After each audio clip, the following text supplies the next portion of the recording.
ब्रह्ममुरारिसुरार्चितलिङ्गं निर्मलभासितशोभितलिङ्गम् जन्मजदुःखविनाशकलिङ्गं तत्प्रणमामि सदा शिवलिङ्गम्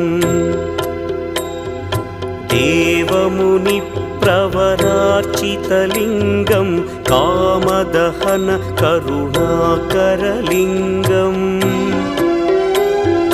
रावणदर्पविनाशकलिङ्गं तत्प्रणमामि सदा शिवलिङ्गम्